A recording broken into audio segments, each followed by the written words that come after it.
Welcome to the Christmas season of Entrepreneurs Talk Africa. I'm Mark Israel, co-founder and CEO of the Talk Collective, the company behind Entrepreneurs Talk Africa, and the producer of this new season.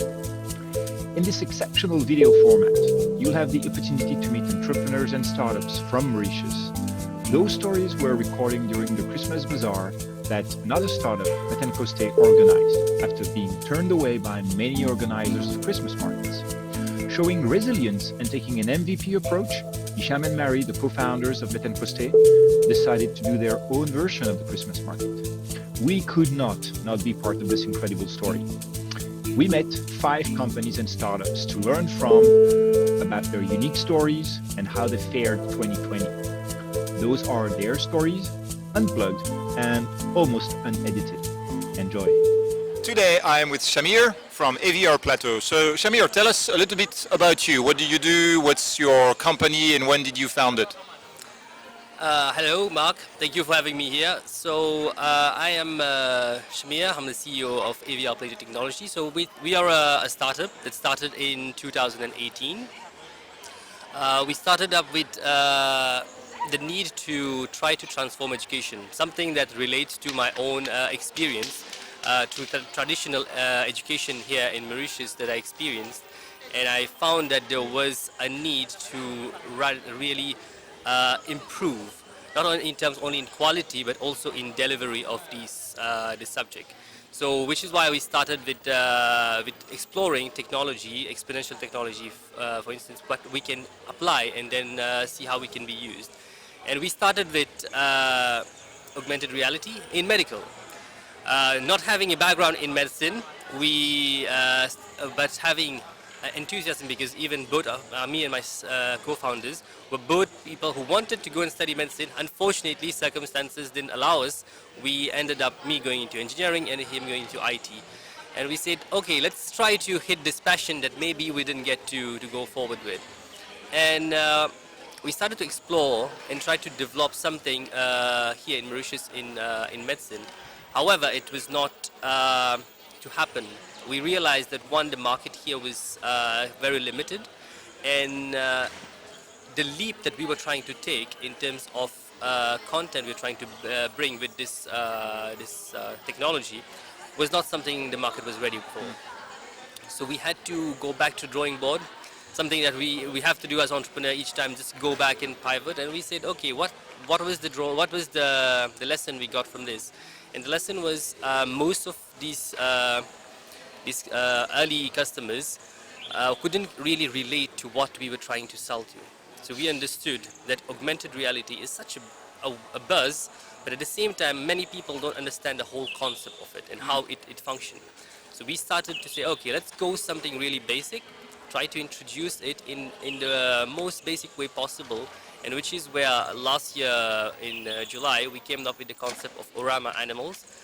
It's an application that allows students and small children to interact and learn about animals in their different ways. And also we have introduced the Creole language also, at the same time trying to promote the local context to be able to even further include people into accepting this technology.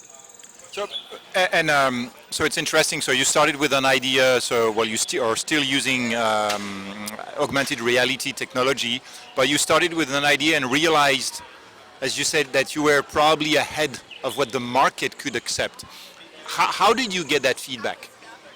So what we did is through our market research. So we went extensively through market research at different institutions, trying to sell them the ideas at start. And in Mauritius, we can count on our fingers how many medical institutions there are, approximately 5, and I think now it's even less. So we did contact them. We got even a breakthrough that would have led us to get into the Mauritius Institute of Health to go forward. We had already drawn out the quotation, everything was going on smoothly, and the moment it reached there, they were like, it's too expensive. We are not ready to take this leap for such a big project, and maybe in a few years we will look at going forward. And that is when we had two choices: either we stop operation or we go forward and say, okay, let's try to introduce it in a different way, which will be profitable for us, but at the same time keep the company afloat. And as a startup, that's the most essential part, because the first 2 years are easily very for you to just crash out. Yeah, so it's the minimum valuable or viable product. It was definitely not viable in the customer's view. So it was, as you said, too expensive, probably too early. Um, and how do you? So it's interesting that you said that well, you're too early. People don't realize. Do you still think that people understand augmented reality in the region? Not really. To be fair, this is when we realized through our new product is when we were demonstrating it to different branches of our customers. It's now that you can see some people looking at our, because we're using what we use trigger image, so they are cards that allows you to then augment these image. And you could see people thinking, is it a magnetic card? Is there something magical in this? How is this happening? Do I need to have this tablet specifically for it to work? So, and you can certainly see, because for us in tech, we tend to believe because augmented reality has already been here for a couple of years and we are well versed in how it can be used, and we believe that people also should know, but actually it's not the fact. They see it but they don't realize it. And even like recently, one of the movie we watched in Spider-Man Far From Home, the use of augmented reality and how it can impact, but most people don't realize how really augmented reality can be used for a daily activity also at the same time. Yeah, so the awareness level is important. The awareness piece, I would say, is very important. So, and I think that relates to a lot of things I'm doing as well. So, we live in a technology world, so we believe that everybody understands technology as we do, but they don't actually. Okay, so you pivoted, you moved into games, children games mostly. So, what was the reaction this time of the customers? So what we saw is drastically different from our early products. So one, people could relate to it. So because we chose something that was really easy, relatable to, everyone was really attracted. They were already attracted to the technology, but they could now relate to it because it was simple. It was, hey, I can find an animal in my house, I can show it to my kid, they'll love it, they'll play with it, they can learn through it, and I really find it cool. And what we found even interesting is not only the children were attracted to it, but adults were. And I think, to be fair, even the adults were more interested in this because they could see the element that this was bringing in terms of, you know, my children nowadays are using a lot of technology. Yeah. But what can I give them that is also part of it and is not only hindering them towards, most of the time now they're just going on games that is not really helping them develop in their educational area. So they were like, oh, this is really interesting. I'm sure that's going to work out. So it And because it's interesting that you said that the parents may be more interested actually than the kids. So do you see any potential products for adults based on that experience? Obviously, we are looking at how we can now really expand on this. So initially when we started, we were looking at only the children angle. That means going for only the children learning experience. But then through this feedbacks we got, we said, okay, why not make it a family experience? So where at the same time the children are learning, but the family also can play together. And community games have always been something through which children have learned. I myself learned a lot about handling money by playing Monopoly. Even though it's a game that teaches you how to monopolize everything, but at the same time it did teach you how to manage money better and how to take risk and assess when I can go forward with that. Yeah. And this is where this angle can really go forward, and we're looking to include this because as much as technology is coming into our life, it's also creating certain bridges between the people that we are close to. We can communicate with someone that is miles away, but someone in our house we barely can go because they are just next door. We're not going to meet them. And that's where we want to like incorporate that so that it makes this blend where technology is not disrupting but actually creating this inclusion together. Okay. And that's great. How did this year, so you pivoted last year, so basically this year was kind of a weird year, so how did you go through it? Or is it still tough, or are you faring fairly well? So this year, as we started last year, like we pivoted last year, we launched, we were looking at mid of this year to go out and really introduce new ideas to our product. However, COVID hit everyone. It hit everyone really hard, and for ourselves, we had to put a stall to our R&D. Because we had to maintain cost and see what was the best approach to go forward. We are blessed that we were in Mauritius, so it didn't hit us so long that we could get back on foot and try to go forward with. And we have then, since then, trying to now go forward, go capture the market, and then try to put into place what we were trying to do in March to July. Sorry. Okay, so you got good perspective for next year? Hopefully, yeah. And like last year it happened so quickly because we pivoted very quickly last year. We launched our product in around September, but we got the delivery in end of December. So we missed the window of Christmas, which was really terrible. And we felt it because you can see the difference in having a product before Christmas and having it after Christmas. Like that was an eye-opening for us. However, this year we were like ready for Christmas. We like, okay, this time let's go from the start and try to make the most possible.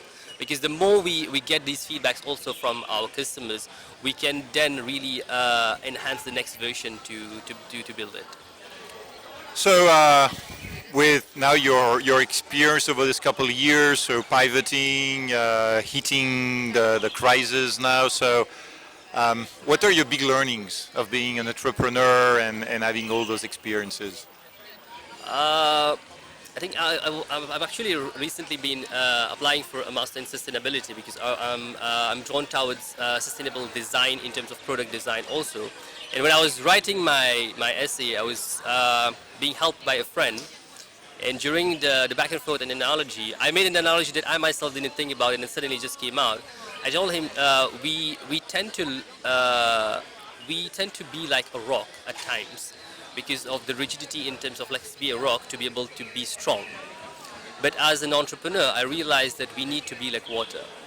So as water, we need to be strong when we need to, but also be flexible and fluid to be able to navigate the hard times. Because if we become a wall, we'll crumble. And most of system infrastructure, even like in sustainability, the current system is very rigid. They don't want to change. But being fluid and understanding that new changes are coming forward, new technologies are coming forward, let's adopt it and see how we can navigate it. When we need to be strong, we be strong, but we move through that also as water. Nice. No, I like the analogy of being more of a water than a rock. You can break a rock, you really can't break water. So the moment you try to hit water, it just goes away and goes back. So nice. So to close, what would be your one piece of advice to any new entrepreneur or anybody who wants to start in entrepreneurship? I would tell them to start, no matter where you are. Go for it. Don't be afraid of making mistakes. I've made loads of them. I make them on a daily basis. I think that's the most scary part when you start is you want to have all the answer. And believe me, you won't have all the answer. No matter how many books you read, no matter how many advice you get, you have to jump into the ocean and then try to swim. And you have to then navigate your way. And I think that's the biggest advice I can give them. Be like water, flow. When you have to change course, and just be ready. Be ready to sometimes accept that failure is the biggest step to moving forward. Great, thanks very much. So we're going to stop on this wisdom. Failure is really needed into any entrepreneur's life. Shamir, thanks very much. Thank you. And enjoy selling as much as possible products. Ciao. Thank you for having watched this episode of the Christmas season of Entrepreneurs Talk Africa. If you liked it, please click on the like button below and share it with your fellow entrepreneurs and managers. It means a lot to us. Thank you. From all of us at Entrepreneurs Talk Africa, we wish you Merry Christmas and a Happy New Year.